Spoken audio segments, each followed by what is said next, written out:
savings আৰু investment এই দুটাৰ মাজৰ পাৰ্থক্যনো কি বহুতে এই বস্তুটো একে বুলি ভাবে কিন্তু সেভিংস আৰু ইনভেস্টমেন্ট দুইটা একেবাৰে বেলেগ দুইটাৰে খেলা পইচাৰ লগতে যদিও কিন্তু দুইটাৰে বহুত ডাঙৰ এটা পাৰ্থক্য আছে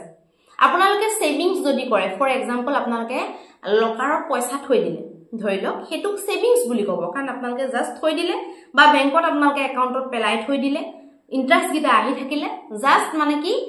ডেট নোহোৱাকে বা ডেট কেতিয়া ঘৰত থলেতো ডেট হৈ যাব পইচাটো কাৰণ ইনফ্লেশনে পইচাটো খাই দিব আৰু যদি বেংকত থয় আপোনালোকে বেংকত থলেও খাই দিব মানে ঘাটাত থাকিব আপোনালোকে জাস্ট জিয়াই থাকিব মানে জিয়াই থাকিবও কেনেকুৱা ইনফ্লেশন যদি 7% হয় তেতিয়াহলে আপোনালোকক বেংকে দি আছে আহৈ বা 3% আলটিমেটলি আপোনালোকৰ পইচাটো কমিব না কি বাঢ়িব গতিকে যদি আপোনালোকে কোনো তেনেকুৱা হাই ৰেট ইন্টাৰেষ্ট পোৱাকৈ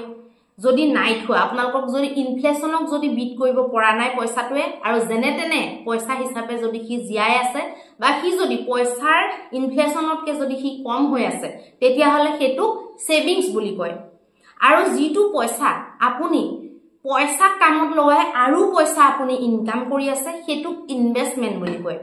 এতিয়া ফৰ এক্সাম্পল কোনোবাই মিউচুৱেল ফাণ্ডত 20 বছৰ লৈকে ইনভেস্ট কৰিলে তো তাৰ মিউচুৱেল ফাণ্ডত 20 বছৰত কিমান ৰিটাৰ্ণ দিব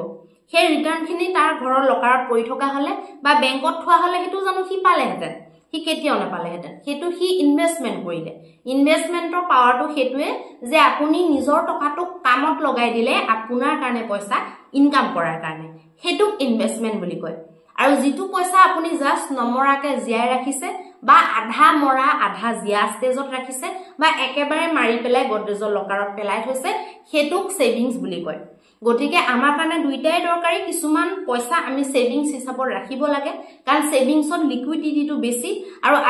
আজিকালিটো এনেকুৱা হয় আপোনাৰ এনেকুৱা লিকুইড টাইপৰ আপোনাৰ ফিক্স ডিপজিটো উলাইছে গতিকে সেভিংসত পইচা থৈ পেলাই পইচা মৰাৰ এতিয়া দিন নাই আৰু ইনভেস্টমেন্ট বিলাকটো আপোনালোকে গমে পায় শেয়াৰ মাৰ্কেটত ইনভেস্টমেন্ট মাটিত ইনভেস্টমেন্ট হওক বা আপোনালোকে মিউচুৱেল ফাণ্ডত ইনভেস্টমেন্ট হওক গোল্ড বন্ডত আপোনালোকে ইনভেস্টমেন্ট হওক সেইবিলাকক ইনভেস্টমেন্ট বুলি কয় বহুতে ভাবিব পাৰে বীমা বিলাক যে আমি কৰাইছো বহু দিনৰ পৰা সেইবিলাক আমি কি কৰাই আছো সেইবিলাকে আপোনালোকে ক্যালকুলেট কৰি চাব এক বছৰত কিমান ইনফ্লেশন বাহে আৰু ইনফ্লেশন হিচাপত হিহতে আপোনাক সেই বীমা কোম্পানী বিলাকে ৰিটাৰ্ণ দিব পাইছে নে পোৱা নাই যদি আপোনালোকৰ ইনফ্লেশনটো তাতকে ইন্টাৰেষ্ট ৰেটটো যদি 7% তকে কম বা যদি 7% তেতিয়া হলে ইনফ্লেশনক বিট কৰিব নাই পৰা মানে আপোনালোকৰ পইচাটো বহা নাই কমিহে গৈ আছে হেতু আপোনালোকে ভালকে জানি লব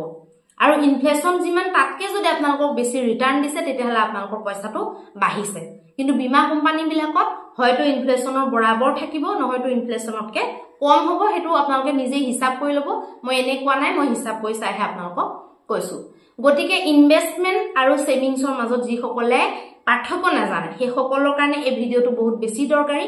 এইবিলাক কথা লৈ আনাৰ বহুত কাৰণ আছে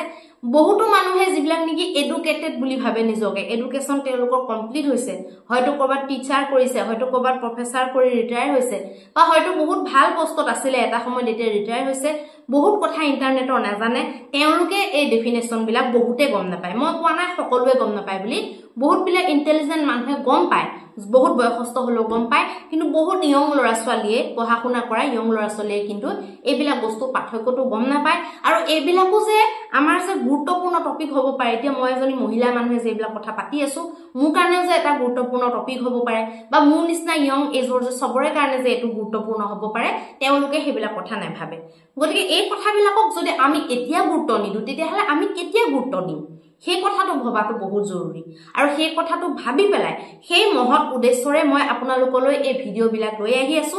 ভিডিওটো যদি আপোনালোকে ভাল পায় যদি জেনুইন বুলি ভাবে আৰু যদি ভাবে যে সমাজৰ কাৰণে বা আমাৰ অসমীয়া নৱ প্ৰজন্মৰ কাৰণে জৰুৰী বুলি আপোনালোকে ভিডিওটো আগুৱাই দিয়ক শেয়াৰ কৰি দিয়ক সাবস্ক্ৰাইব কৰি দিয়ক যদি ইউটিউবত চাই আছে আৰু যদি ফেসবুকত চাই আছে ফলো কৰি দিয়ক জয় আই অসম